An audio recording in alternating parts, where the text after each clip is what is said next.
as the Republican Party gets set to take over the House in next week's elections, probably, especially with signs they're dominating early voting. The much-hyped Tea Party may not be as successful as originally thought. According to Politico, Nevada's Sharon Angle, Kentucky's Rand Paul, Alaska's Joe Miller, and Colorado's Ken Buck, well, they're all in virtually dead heats. To be fair, only one of the many Tea Party candidates, that's Delaware's Christine O'Donnell, is really getting hammered in the polls. Time to let the Willis watchdogs out. Leslie Marshall is a Fox News contributor in Los Angeles. S.C. Cupp is a conservative columnist. And Andy Levy is the ombudsman for Red Eye on the Fox News channel. Leslie, let's start with you. What do you make about these Tea Party folks? Well, honestly, I think in the beginning, people were like, I want anybody that's not who we have. So the campaign was vote for me because I'm not them. But I think in days before the election, many Americans have woken up to say, wait a minute, do we want to put anybody in who's not them, especially if they're not experienced? And I think the ads have worn off a bit. So I think they've woken up. Are the ads wearing off, Essie? No, Leslie is a little sanguine. You know, this always happens a week before the elections, the polls tighten. But, I mean, this is sort of an experiment for the Tea Partiers. And I think what happens on Tuesday will set the tone for what's going to happen the next 2 years. If they do well, then they have to really work hard to keep that momentum up. If they don't do well, then they're going to have to go back to the drawing board and look at the candidates they put up. Andy. Well, part of that political story is just flat out wrong. Rand Paul, I think, is up 13 points in the latest poll that came out today, and he's kind of pulling away. More updated polling. Right. It may be because all the people who are not voting for him are getting their heads stomped. I'm not entirely sure, but regardless, he's way up now. You saw the video, didn't you? Yeah, and the thing about Christine O'Donnell is you can't even count her because she's such an incredibly bad candidate. I mean, the one thing candidates have complete control over is their own ads. Have you seen Chris Coons' latest ad? He uses Christine O'Donnell's ad, I'm not a witch ad, against her. How bad of a candidate do you have to be to have your own ad used against you? It's been so controversial. All right, well, let's stay with this political theme here. Candidates for this election cycle on track to top $2 billion in spending for the first time. The Washington Post points out that equals $4 million per seat. Essie, where is the sanity here? Yeah, I mean, on the one hand, very disconcerting because we're broke. On the other, though, I mean, the economy is so bad right now. This is why we are politically engaged in ways that I haven't seen in a really long time, because we're feeling very threatened. It's dire straits. So it's not surprising that you're seeing a lot of campaigns emptying their pocketbooks in effort to promote their messages. They realize that we're hungry for some real change halfway between 2008 and 2012. Leslie, is it hunger for change, or do people just have a lot of money they want to unload? Well, I think the sad thing here is what I'm hearing from the right is that they want to take their country back, and especially from these corporations that seem to have been running it. But these are the same corporations that are helping Republicans spend $30 million more than Democrats to get those seats. It's a sad statement. Is it if you're rich enough, the one with the most money rather than toys wins? Sad state of affairs for the future of the American people. Andy, does money buy it? And money might buy it, but look, I don't think this is actually a Republican or a Democratic issue. I think this is the year that incumbents learned that they can't take it for granted that their seat is a lifetime appointment. Regardless of what you think of the Tea Parties, regardless of what you think of Harry, right, exactly, and that's a good thing. And finally, you're seeing entrenched incumbents who are actually having to spend money to battle for their seats, and it's not their seat anymore. They don't own it. That's right. Well, you gotta love that, right? I mean, at the end of the day, you need to prove that you deserve the seat. That's for sure.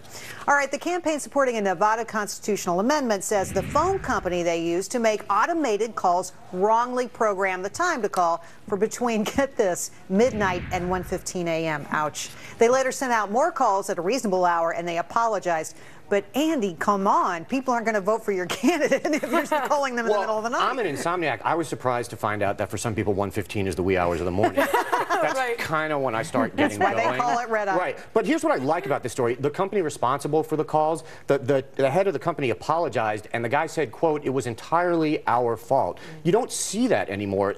Nowadays, you get apologies like, oh, I apologize if anyone was offended by what I said or what I did. This guy gave a flat out, we screwed up, it was our fault apology. I would hire these guys in a heartbeat. We need an apology award, Essie. Something like that, or maybe just less apologies. Really, stop doing stuff wrong. No, I mean, you know, phone rings at midnight and you automatically think who died. Terrible, and I can't imagine a whole lot of enthusiasm and interest on the other end of those calls at midnight. Leslie? If it's 1:15 in the morning or 1:15 in the afternoon, I'm really into people working and not machines. So if you're a machine and you call my house, I don't care if you're a Democrat or Republican or what you're pushing, I hang up on you. You want to call me, get a live person, please. Amen to that, sister. All right, the king of pop is the king of dead celebrities. That just sounds so bad. Yeah. Michael Jackson now ranks #1 on Forbes magazine's list of top-earning dead celebrities. Ouch. Over the past year, his estate made $275 million, more than everyone on the list combined. My favorite, Elvis Presley, came in at #2. Essie. Yeah, I mean, the thing is, it's not like any of these people were not famous and not wealthy when they were living. You have to feel for someone like Vincent van Gogh, who didn't sell a painting during his lifetime and only found fame and recognition after he died. At least these people got a taste of the fruits of their labor while they were alive. Leslie? It's scaring me, SC, because I was going to use Van Gogh as an example that you have actually read my mind on this. The left and the right, they come together. But I'll tell you, I think that song for Michael Jackson, it doesn't matter if you're black or white, has to be changed to it doesn't matter if you're dead or alive, because I do agree with SC that these are some people that made a lot of money in life and in death, but Beethoven and Van Gogh, etc., weren't truly appreciated until after they died, so this has been going on a long time. Andy, I don't feel like I'm appreciated. Do you feel like you're appreciated? I know I will be much more appreciated when I'm dead because I will be slightly appreciated.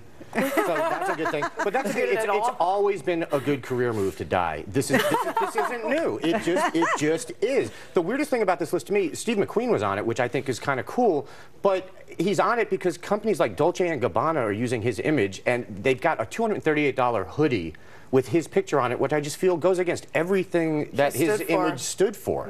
So I don't really get that, yeah. Icky. I like Steve McQueen. All right, I'm alone in that. Okay, next story. Agreed. The women on the panel say yes. Okay, next story. A Pennsylvania man called 911 to complain about some nasty marijuana he bought. He said he bought what he thought was pot earlier in the day. Ding dong. He could face a charge of possessing a counterfeit controlled substance. If only being stupid was a criminal offense. Andy. Yeah, this is one of those stories where if you told Darwin this story, he would then say, yeah, forget everything I said. This guy is it's just the dumbest thing ever. But I don't get it. Possessing a counterfeit controlled substance, put this guy in jail for abusing 911 or for excessive stupidity, but not for having a bag of oregano. How is that a crime?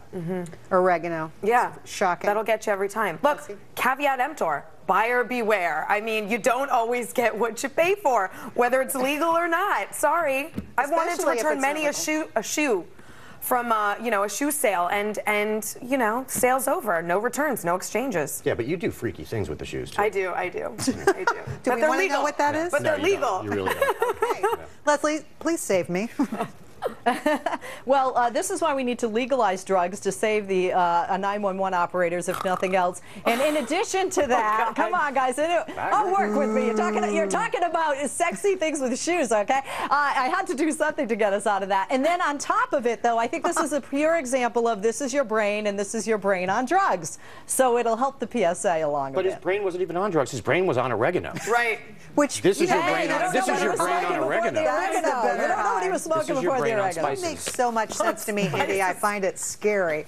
All right. Thanks, Leslie, Essie, and Andy. Thanks. Shocking.